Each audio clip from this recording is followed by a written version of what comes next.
hello and welcome to this Black Cats Chat International Fans live stream preview. Today we have got uh, Paul Gardner. He is in Thailand, and we've also got Justin Warner. He is in Toronto, Canada, and we've also got Chris Todbury. He's in Brisbane, Australia. And let me have a check just to make sure we're on here because I don't know if I've started a different one. No, I just checked No, this. It's not. it's not on. She's up. Eh? She is up as running, no? She's up and running, I think. Yeah. Yeah. Yeah, we're on. Okay, good. Because I don't know, I'm not very good at this. I'm not a techie. Anyway, gentlemen, how are you? Paul, first of all good in Yeah. Thailand? Yeah. All good. Hot. And another hot day and a hot day. Good, good, good. And Justin in Toronto, it's morning there. How are you? Yeah, not too bad. It's spring has sprung. It's grey, overcast, and a little bit wet this morning. So No more snow?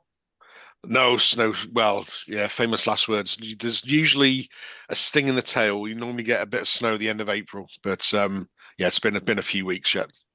All right. And Chris, it's early evening or late evening in Brisbane. How are you, mate? Good, mate. It's another hot day here as well, so it's still warm despite the fact that we're coming into winter. Yeah, well, it was quite warm here yesterday. It was 25 degrees in Bilbao. Today it's 15 and it's pissing down. But next week it's going to be 27. So as you can see, it's up and down like a yo-yo. Yeah, Mm. right. Right then. So we've got Oxford today. It's the last away league game of the season. I believe it was another sellout. So I don't know. Paul, we've lost three in a row. People are saying that it doesn't matter because we're in the playoffs already. Would you like to see a win today at least, just to stop these Well, real defeats? just goes without saying, doesn't it? I was trying to think of what was the last game? Was it Blackburn? Blackburn. You know when you see a player for the opposition, you think, oh, you just get a feeling. Um, and that was the guy that scored. He was so tricky, that lad. Noel Dolan, I think his name was. Short, fast. I think we'll win. I think we'll win because they really need to show they want to win. So hopefully that means we'll win. Yeah, fingers crossed. Justin, what about you? What's your expectations today? Would it be another? Well, if it was another defeat, would it be the end of the world, or would it be the worst thing in the world? I don't think it wouldn't be a disaster if we lost, but I guess caveat that with if we put out our full strength team and we lost, I'd probably be worried. I think if we play a team like we played or started with it against Blackburn, wouldn't necessarily be worried. Oxford are a bit inconsistent at the moment, or they're consistent in as much as they win every other game and lose every other game. Yeah. So they won on Monday, so they're due to lose this weekend. So if that pattern continues, then we should be in for a win. And having watched Labries' presser the other day, it sounds like he's intent on putting a stronger team out. So if that's the case, obviously we have a couple of injuries still, but if we have a decent strength team, you would hope we'd have too much for Oxford. Well, how are the patterns, eh? Indeed. Chris, what are you expecting from today's match, mate? Because Lebris did come out kind of all guns blazing last week. I think he was a bit angry, wasn't he, that we lost against Blackburn. It's three in a row, and unusual for him to come out and say his plans, for the next few games that we're in playoff mode. Now we're gonna play the last two games with a strong team. I thought that was very unusual from him. Yeah, it is unusual for him. He normally sort of keeps his cards fairly close to his chest, so it was interesting to hear all that. I would like to see us start to get into playoff mode, if that makes sense, as in just start to put together the team that he thinks is going to go into the playoffs with. And we've only got two games now before they start, so that's what I want to see. The Blackburn game, I just got frustrated with how toothless we were. Like I think their goal kind of came from a couple of mistakes, and fair enough, it was a decent finish. It went in. I don't know. We didn't seem to create anything at all for the full 90 minutes, and that was really frustrating. Yeah, well, I mean, given that we made what seven changes, I think it was. I mean, one of the bright sparks was Harrison Jones in that first half. I thought he had a really good game, drove forward really well. Something that I think's been lacking in recent months. That's someone who gets the ball and drives forward. I mean, Rig used to Yeah. do it earlier. Right then. So, Regis gave his team news, in his press conference, and he said that the injury list is as follows: that Dan Ballard should be back for QPR. Serkin should be on the bench today. Should get about 20-25 minutes if lucky. Jensen Silt is fit. Elise Mundell for the playoffs. Jan Paveda for the 5th of May, apparently. Who? Exactly, yeah. Quien, as they would say in Spanish. Niall Huggins is back on the grass, which is nice to see because he's had two horrific injuries. And I mean, it's debatable. He could be Sunderland's number one right back if he hadn't got injured. So it's nice to see him back, but obviously he won't be playing any part. Mayenda will miss out today because he got a bang on the head and he's got to miss out through the concussion protocols. So it looks like we'll be going with Isidore on up front today, Paul. Yeah. Probably Tommy Watson on the left-hand side again, I'd imagine. Yeah, I mean, give Mayenda a rest, no? Keep him wrapped in cotton Yeah. wool. Yeah. I had a dream that Isidore will score. Right. Here's a prediction. Isidore will score, and it will be like the goal that I saw was he smashes it in low to the bottom left-hand corner. It's one touch. Who was the guy we had? Charlie, what's his name? From Charlie Middlesbrough. White. He was a one-touch striker, right? If he had more than one touch, it was missed. I don't know. It wasn't last night. Maybe it was last night. I don't know. But anyway, Isidore, the ball's coming in. He's in the middle. Ball's coming in from the right-hand side, and he just smashes it. He doesn't do anything else. He just bangs it in. Keeper Yeah. drives to his left. Goal. So And then- that might happen. And then for the rest of your Oh, dream, and then a streaker. The and streaker then from straight. But I was thinking maybe for the rest of your dream, like Pope Francisco swoops down and grabs Wilson by the by the arms and legs and lifts him up. Aye. But yeah, so Mayenda will miss out today. So it looks like Chris there'll be no sub forward on the bench. It'll just be Isidore. I imagine he'll play 90 minutes or probably 80 minutes, and if we win it or whatever, he might take him off. Is it important that Isidore does play forward, or would you be thinking possibly play him on the left eventually when Mayenda comes back because Mundell may miss out or may not be fit? Yeah, it's a tricky one. I mean, don't want to mention his name. We've got the fella who's off to Brighton for the left as well, maybe. If we need him. I would like to see, and I think everybody's the same. I think Isidore needs a goal. Like he's been so out of form for such a long time now. He needs something to go in. And it's funny, Paul talking about his dream there. He seems to score worldies. He never seems to score a tap in or a simple finish. They all seem to be absolute quality finishes. So if he gets that today, maybe that will help him pick up in time for the playoffs. And then, I mean, having two firing forwards going into the playoffs can only be a good thing. Yeah. Right then. So on to some news from during the week. Justin, one of the first things was Naz Rusin has been criticising Lebris in an interview with his new team. I don't know if you heard about this. I found it on Sunderland Echo this morning. No. Yeah. Apparently said that he didn't really have a good relationship with Lebris. They didn't really talk much. Lebris gave him a couple of games or a couple of minutes here and there, but then he just completely ignored him and then put him right back in training, and that was the end of him. So I don't know. Naz feels he's been shit on. That's well. I think he was dealt a bit of a tough hand. I mean, I don't know didn't know about the playing at right back, but yeah, I mean he came on a few times last season and he looked decent. I mean, he ran around a lot basically, but he put the effort in. I think he scored one goal, didn't he? The Middlesbrough one, yeah. Yeah. But never really looked like being the answer to the problem. And then obviously this season we had Isidore and Mayenda came out of the blocks quick, and I mean, I don't think he deserved a place in the team. So yeah, I didn't really have a problem with him being left out or being moved on. So yeah, but I haven't even looked up his stats. He's in Croatia or something like that, isn't he? Yeah. I've got no idea whether he's banging them in for fun there, but I suspect he's probably just going to be another Eastern European journeyman. Yeah, well, I mean, Chris just mentioned there he was dealt a bit of a bad hand, and I think he was, wasn't he? Because we really didn't know what he was when we signed him, because they said he was a forward who could play across the front three, and he seemed to get played up front, on the right, on the left, and he couldn't nail down a place. And then, obviously, with the way that we play, that our wingers always come inside, and it's always basically they're playing on the side of their weaker foot. Uh, Obviously, Nas on the right wing. I think that's his best position, but it just wasn't going to happen for him, was it not? Yeah, it's an interesting one. Like he showed glimpses of something, and to me it felt like he never really settled. Like he never seemed to sort of, I don't know whether that's because Labrie didn't fancy him or what, but he never seemed to really settle, and he never got a run of games, as he said.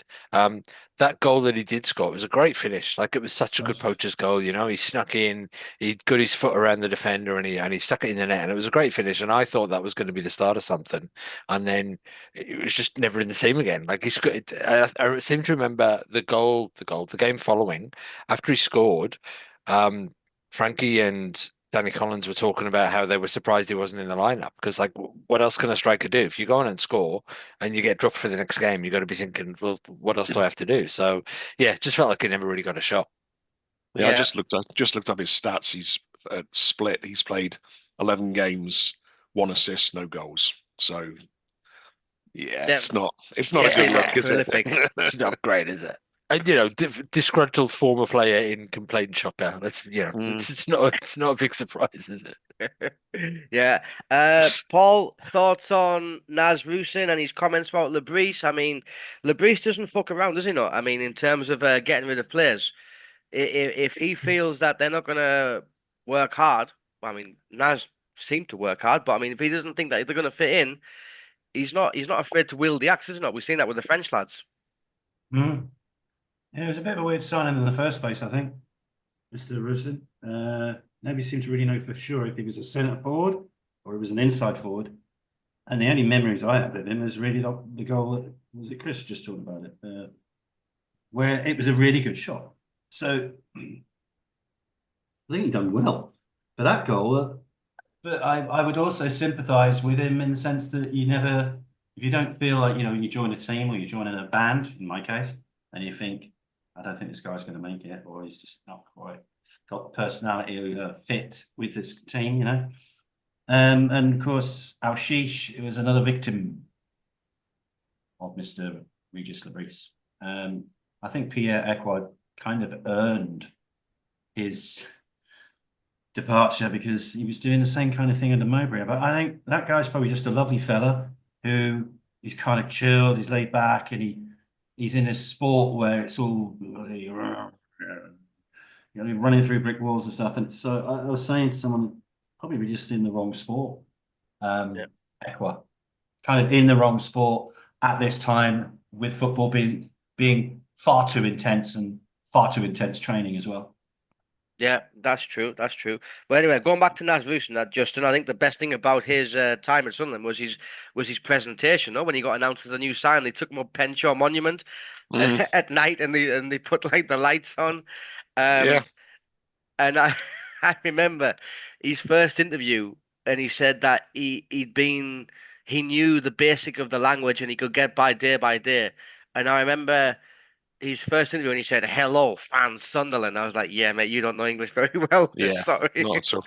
And I think he struggled with that. But Yeah. anyway, so Naz has gone, and well, he's had a bit of a pop at breeze. But anyway, never mind. Oh, team Um, team news is just in Lee. So Go on if you then, want to, Justin, bring the team news out. so we got Patterson, I have obviously Hume, Mepham, O'Neill, Helder, Neil, Job, Roberts, Rigg, Lafay, Isidore, So that's a and very strong lineup, isn't it? I'm gonna yeah, get it up on Have a screen. look. I'm gonna get it up on screen now. If it doesn't look. Sirkin is on the bench. We don't appear to have a centre forward. he is on the bench, Uh, Sirkin is on the bench. Sirkin's on the bench. Watson's on the bench. We've got Silt on the bench coming back. Anderson has we got lots of defenders, lots of midfielders, no centre forwards. Oh God, you know But he's going to play, do. the under 21s are playing today, so it's kind of understandable, I guess. Yeah. So there's Yeah. what? There's 4 midfielders, I Mm. think, or 5 midfielders and 3 defenders and a keeper. Uh, but yeah, so it looks like Chris Enzo Lefebvre is going to be playing from the left-hand side, I would guess, judging by that. Yeah, agree. A little disappointing. I want to see him through the middle, but yeah, I get it. Needs must. Yeah, there's nobody else. Paul, are you happy with that team? I think it's the best we can put out at the minute. Well, I was just thinking, yeah, they're going to put the fee on the left wing, aren't they? So Watson's been dropped. He got a lot of some bad press there, didn't he, on the old RTG? When I watched the game last week along with everybody else. I mean, I didn't think he was that bad. I thought the team were bad, but it didn't. I thought, well, maybe it's just me. Yeah, I'm not saying what they're saying. It didn't. It seemed like everyone was just nobody was playing well, particularly. And he just got a lot of dog's abuse because of the reason he's leaving, right? And I guess the perception is he's gone and grabbed the money and he's gone at the first opportunity. You know, thanks for the 10 years of development. Cheers, boys. You know. Yeah. But yeah, it's going to be Lafay on the old left wing there, and he's a very talented player. I think he'll do well. But here's the problem: we're easy to stop our creative play. Totally easy. You know, shut them down on the left or the right. They ain't got nothing else. There's nothing else coming from Sunderland, right? Through the middle. I thought that's the point of Lafay. He's the guy with the keys, man. But sticking him on the wing. I mean, maybe I'm wrong. Maybe he'll score another great goal. I think he did score from the left wing. Like he cut Yeah. inside and he bent Yeah. one in, didn't he? Yeah, I can't remember who it was against, but he did that. Clever man. He's a clever man. Yeah, yeah. So, Justin, then we got Trey Hume comes back in after his suspension. Hjelde comes back in at left back.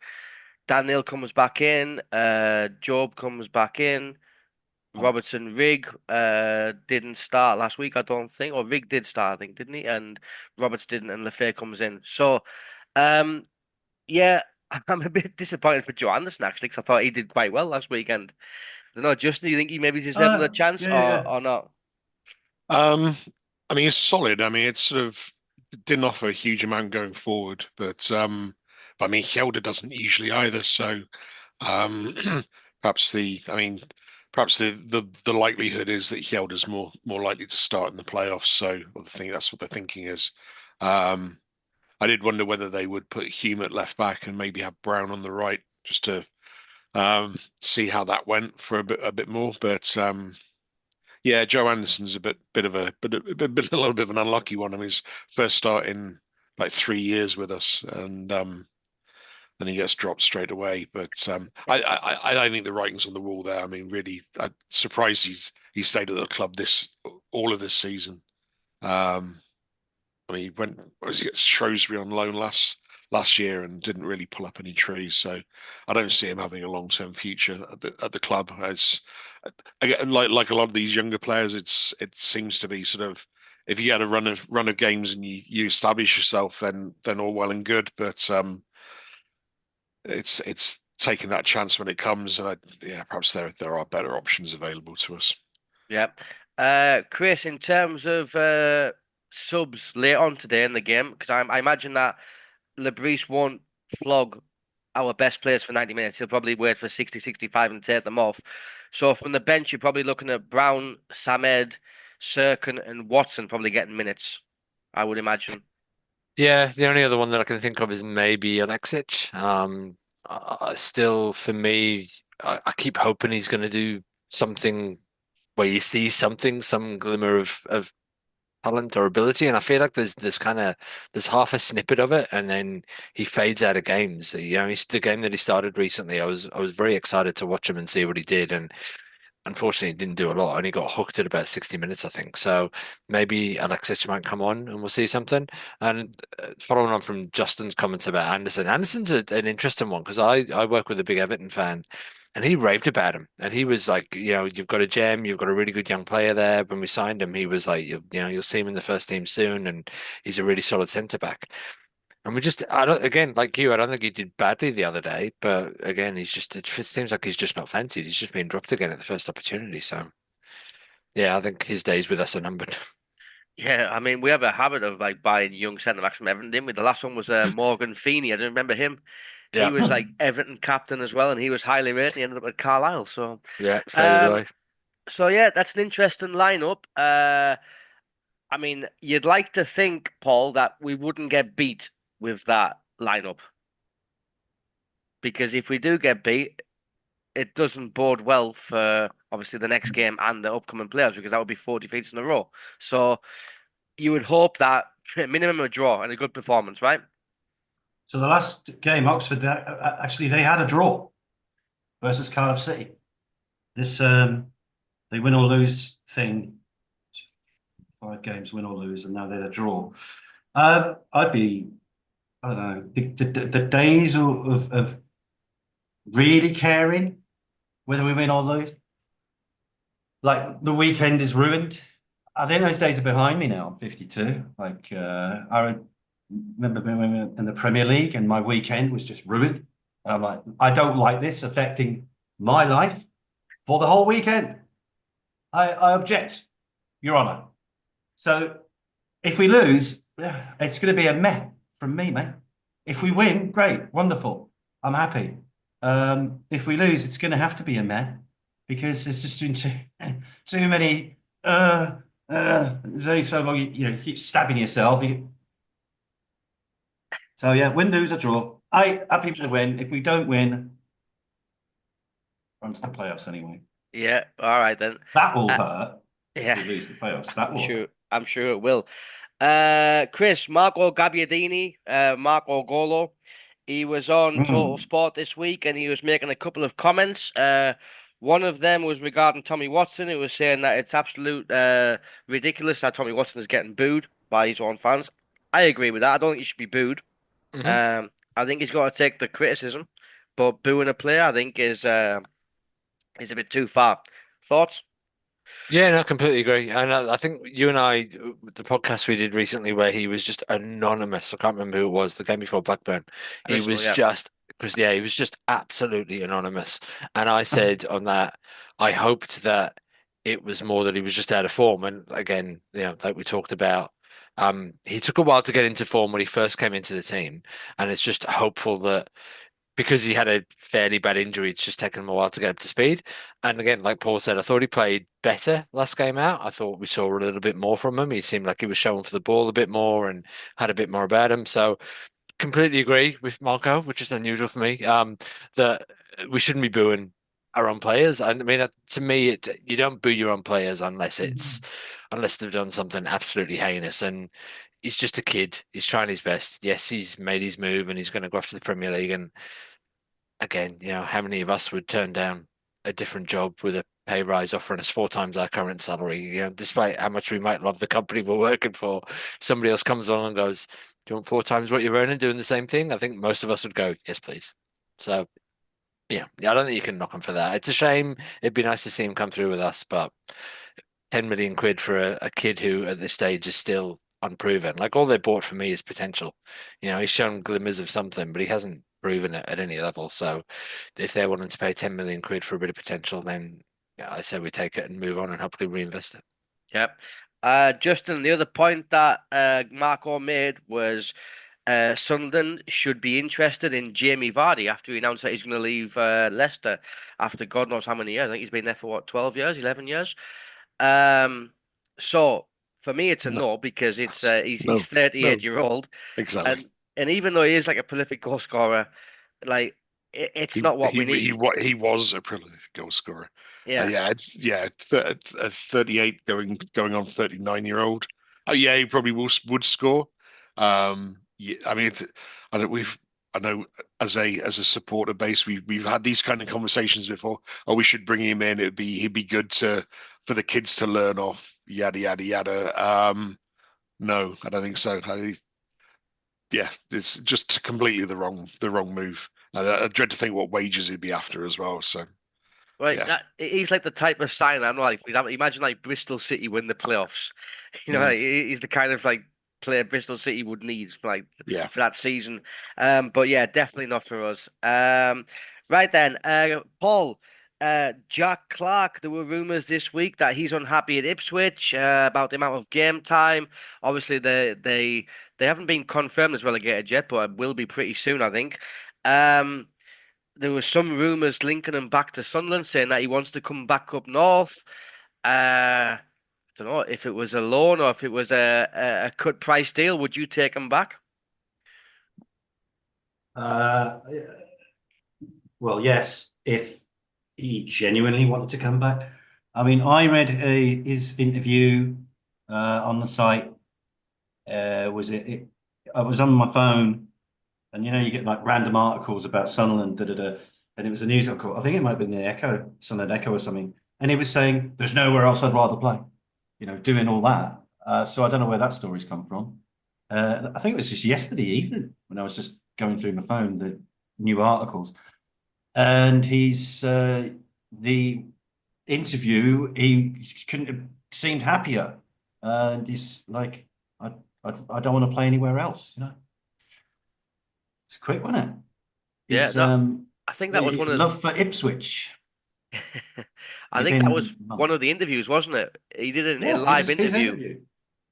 and I think they asked him like, "What is your favorite thing in the world?" or something like that, and he said playing for Sunderland or something like that. Yeah, it was weird.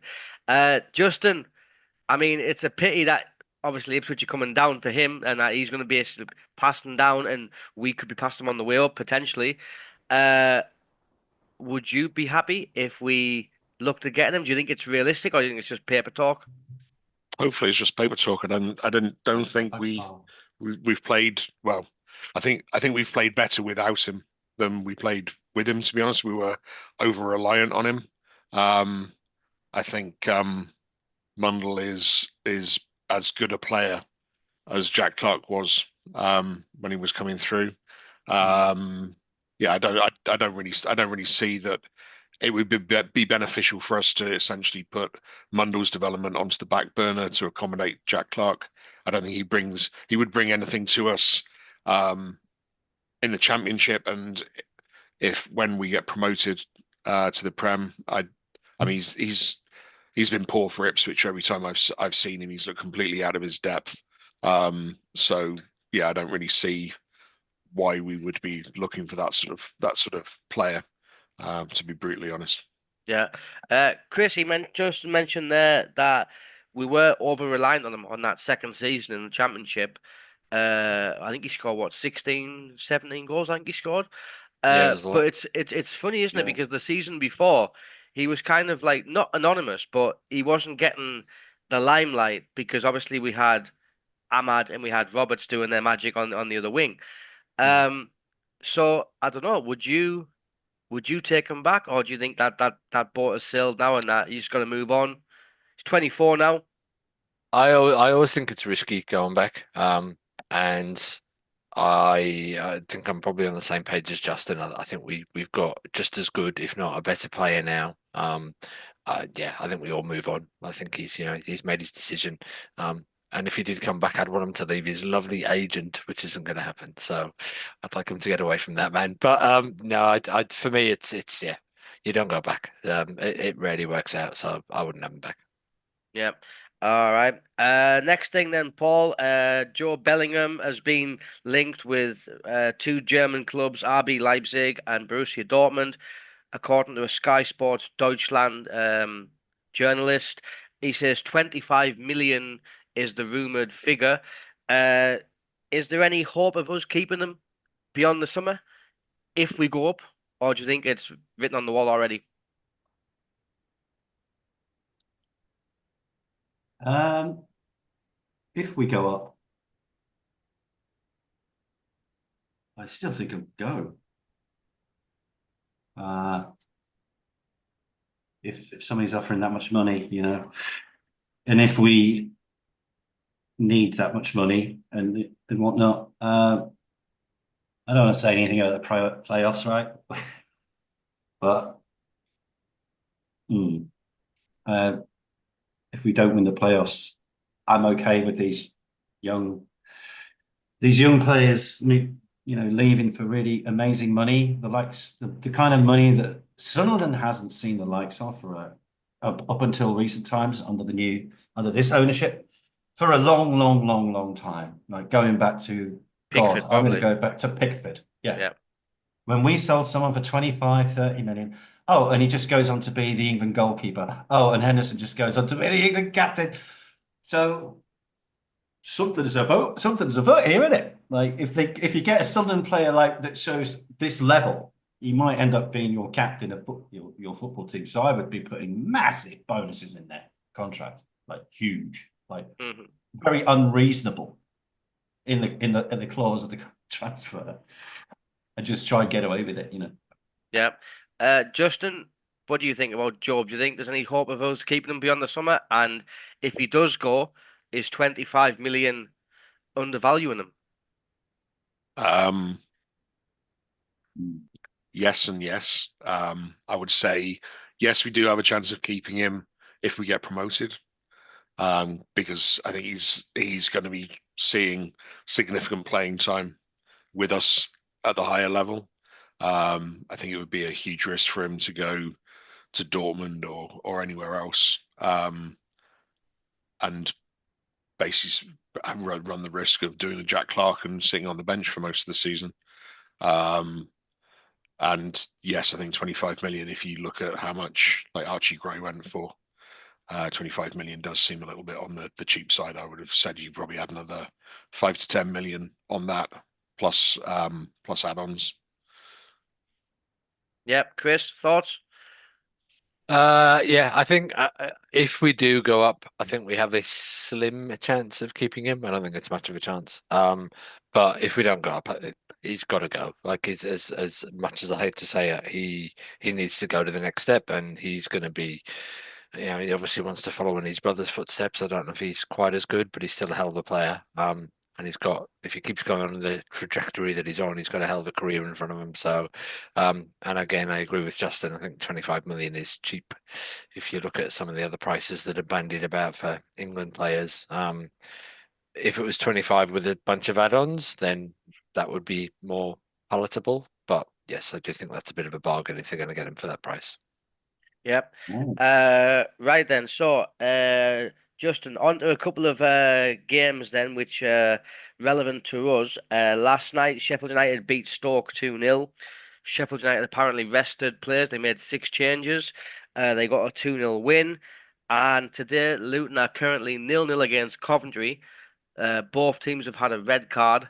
I don't know if you saw Coventry's red card. It was very similar to the Trey Hume one against Playing referee Bristol as well. City, and the No same way. referee. Yeah. No way.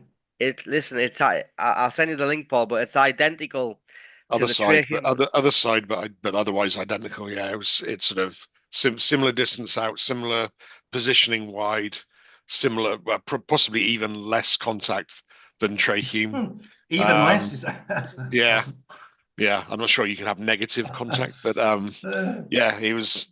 Yeah, it was an astounding decision, and apparently I've not been watching the game obviously because I'm on here, but apparently the referees had as stellar a game as he did against us as well. So Yeah, well, yeah, the Luton guy, Liam Walsh, got yellow card in the 65th minute, and then 3 minutes later he got a second yellow. So, but yeah, it looks like the Luton player actually tripped over his own foot.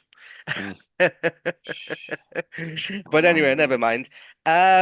So, Justin, in the first 15 games, we got 30 points. In the last 29 games, from then on, we got 46. It's still a very good season, Mhm.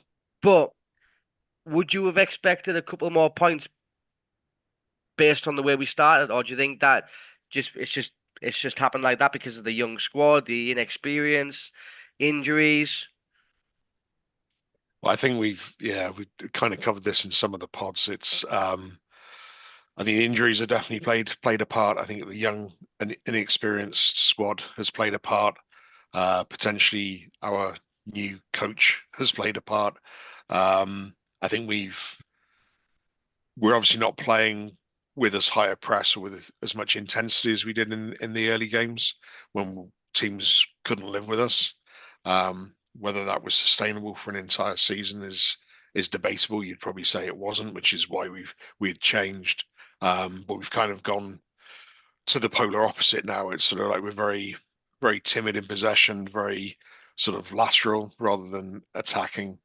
And it would be nice. It would be nice just as a supporter to get back to how we were playing because it was more it was more interesting and exciting to watch than we are currently. Just showing a bit more attacking intent would be a bonus for me, to be honest. It's a bit like what has been a bit like watching paint dry the last few weeks. Yeah. Paul, I mean, this season we've gone toe to toe with all of the three teams above us. Burnley, we beat them at home earlier in the season. Leeds, we got that last minute draw, and then we lost obviously 2-1 at their place. Sheffield United has been one apiece. We've won one, we've lost one. You look at Burnley, 97 points because they're currently winning 3-0 away at QPR. Leeds, 94 points, they play later, and Sheffield United, 89. And then we've got us on 76. Are you a little bit disappointed? I mean, not in a negative way. I mean, obviously, we're what 9 points clear of the fifth place team. But are you a little bit disappointed at how we've kind of like fell away from that top three because of the way we've played against them? We've gone toe to toe against them. I mean, we should have beaten Burnley with those two penalties that you said all missed. Yeah. Sure. Burnley are 4-0 up, by the way. 4, okay, just scored that. Everyone's disappointed, haven't they?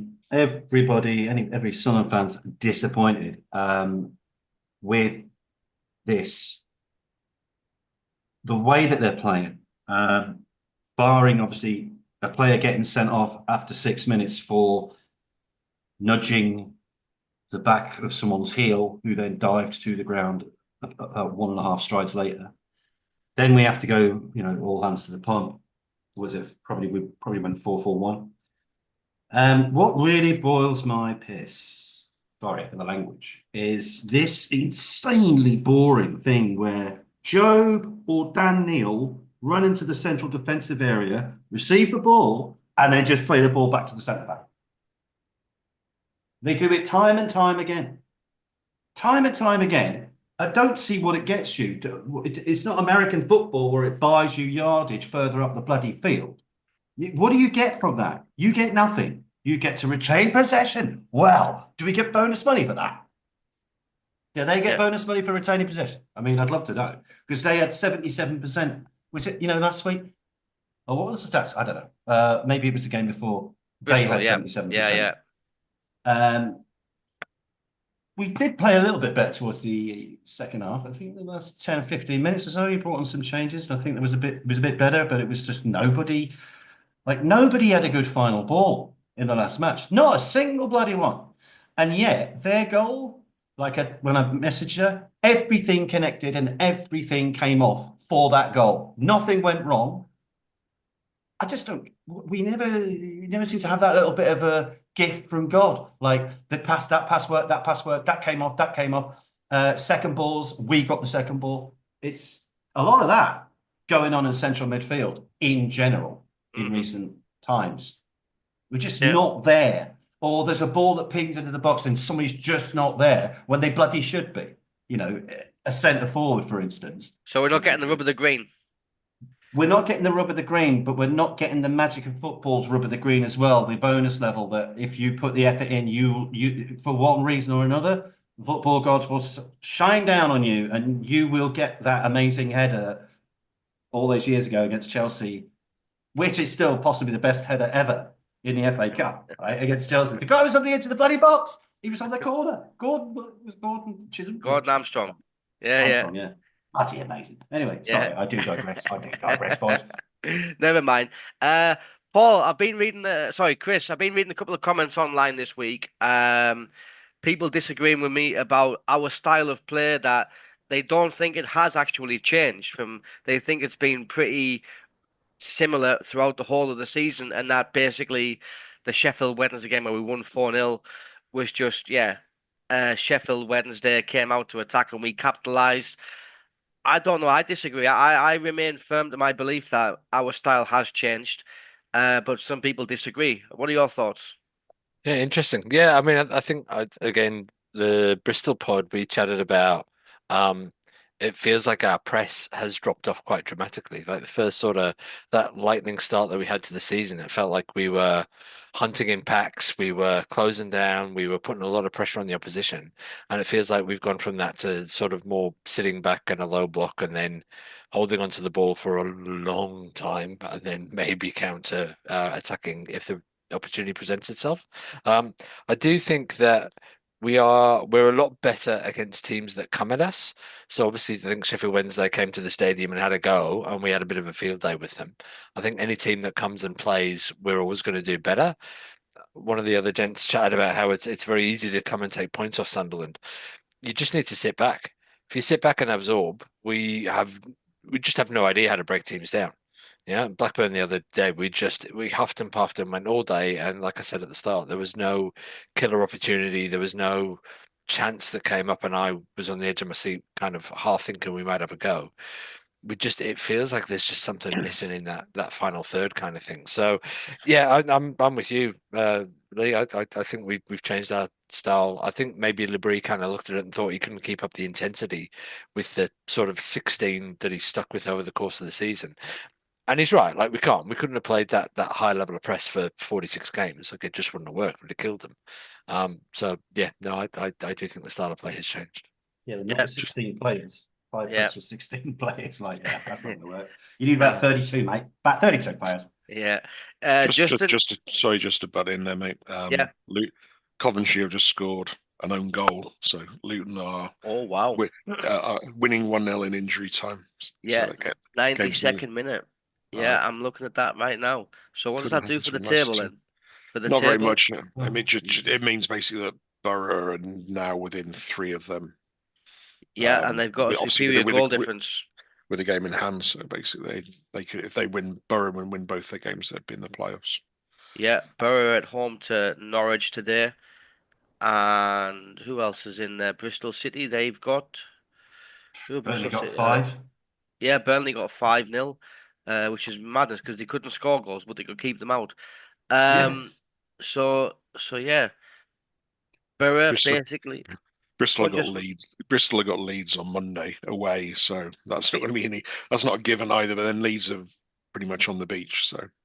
But it's an opportunity for Middlesbrough and Millwall, isn't it, to Mm. try and sneak in there? And I don't know. I wouldn't mind, for example, I don't know, Millwall or Bristol City in the playoffs. But Borough and Coventry play each other on the last game of the season, don't they? So it's That is true. Is that that that could at Coventry? it's Middlesbrough, I think. Oh, so they're finishing with 2 away games, I think, Coventry. Oh, okay, so there's a chance that they might miss out. That'd be nice.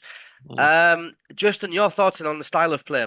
Uh, do you agree that it has changed, or do you think that people are kind of looking at too much into it and that it really hasn't changed that much, and that's No, just absolutely, down no, to fatigue? absolutely, absolutely has changed. We've definitely gone from high press to low press. We've perhaps become less counter-attacking. Teams have worked out that they don't have to. Um, well, they can sit back and frustrate us because we don't necessarily have that. We don't have that killer pass in us at the moment. I mean, obviously, we're all hoping that Lefay is going to bring that or something magical will happen. But I would say that Rig and Job have not been as dynamic in midfield, and we're just not getting numbers forward, which is why we're struggling to score goals as well. So Right. Well, Chris, this one's for you then. So a couple of ex-Sunderland players have been speaking about the chances in the playoffs. I mean, I heard a podcast from Roker Report or Howie the podcast earlier in the week. Martin Smith was on, and Martin Smith was kind of like basically he's trying to be positive, but he did mention that the way we play, I can't see us beating a team by more than 2 goals or blowing a team away. But at the same time, I could see us getting thumped if we don't turn up. So I thought that was an interesting comment. It is. I mean, when we came up through the players for League One, we didn't need more than a couple of goals. You know, we beat Sheffield by 1, and then it was 2 in the final. So think if you can keep a clean sheet, then that's maybe not the end of the world.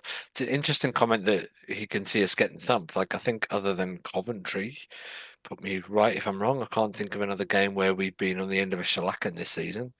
And Coventry, we just didn't turn up. We were shocking. So yeah, that interesting. I honestly don't know how I rate our chances in the playoffs. It changes daily. There's days I look at it and go, yeah, we've got no chance. And then there's other days I look at it and go, maybe. Yeah, just I think it's the rub of the green. It's who we're going to get in the two leg semi, and then the finals. It's just anybody's game, right? Like anybody could win a final. It's one game of football at Wembley, so it's a lottery, and the playoffs always has been a lottery and always will be. And it's just I genuinely don't know. Yeah. How Well, confident would you be with these young players if they get to the final? Yeah, it's a tough one. It really is. And I don't know if the age and or experience is the key factor to it. I just like we've all sort of touched on. It feels like we've changed the way that we play, and it feels like other clubs have got us sussed out. I don't think we're that hard to play against anymore. Blackburn didn't really get out of second gear, and they beat us fairly comfortably. We didn't threaten them, and that's a concern. That worries me. Well, Martin Smith's actual words were he said that, yeah, I can't say us beating a team heavily, but my concern is that we do get beaten heavily. We could get beaten heavily. So that was Yeah. and I think Yeah, that's it's only basically Coventry as far as I remember. yeah, I think that's the thing. Um anyway, Paul, I'm gonna give this one to you. Don Goodman, the guy who's on Sky Sports that doesn't like us apparently. Because I think he's always biased about every team that he comments on, isn't he? But he's worried about Sunderland's form, and he says that the problems are at the top end of the pitch because defensively we're sound. Does he have a point? Don't Two think wins in he eight, has three he? goals, two wins in the last 8 games, 3 goals in 8. Does Don have a point? I'm not a Sky subscriber, but I am obviously on the old social media, and it would seem that Don Goodman doesn't really like Sunderland very much, and hasn't done for decades. So what do we do? What do we do, Don? Do we piss in your tea or something? Because the guy's always like that apparently. And then when I do watch the sort of videos on YouTube and it'll be Don Goodman's commentary, and I'm like, why? What have we done to you? No, I don't think he's got a point. And we all know and love Mickey Bowers, right? Because Mickey Bowers loves clean sheets. So he's always happy when we get a clean sheet. He's always very happy about that. And we are too. But he's particularly, I don't mind if we concede a goal as long as we score 7 or 8. So not too much to ask for. But the front four, unless someone does a Mayenda or unless someone does an Isidore in the top 4 attacking play, we don't score. We occasionally get a nice tap in, or somebody like Trey Hume's header from the corner. What's that? One in 100 of our goals are like that. Like 1 in 100 maybe or something. It should be easier to score for this group of players. It should be easier. We don't deal with set pieces. We don't do well with set pieces very well. And I don't know. Good old Don Goodman, eh? He was all right for a while there. Somebody's upset him. Someone's pissing his chips. Anyway, Justin, we'll wrap up then. But before we do, predictions for today, please. Going out for a tedious 1-0 win. A tedious 1-0 win. Who's going to be your goal scorer? I think Isidore will finally score for the first time this decade. Okay. Chris? I'm going to go 1-1. I'll take a draw. 1-1 and a draw. Okay. And Paul? 3-1 to Sunderland, and Isidore will score the second goal. I'll have a cup of what you're having, mate. Centre of the box. Ever heard of Leo? I have now. Beer. This is Thai beer. I'm on this thing yesterday. Turia. Yeah. It's from Valencia, so it was on offer yesterday in the supermarket. So I'm going to go for a 1-1 draw. But anyway, listen, gentlemen, enjoy the match. Thank you for coming on. thank you for all the viewers who view, if there are any. It is quite new, so there won't be a live stream next week, unfortunately, because it's early kickoff, and as the match is kicking off, I finish work, so I won't be able to do it. So, we'll be back for probably the playoffs. All right. So, how are the lads? Cheers, gents. Cheers. Away, lads. Right, lads, Away. cheers. Thank you all. All good. And we're offline. All right, gents. Enjoy the match, and we'll be in touch. All right.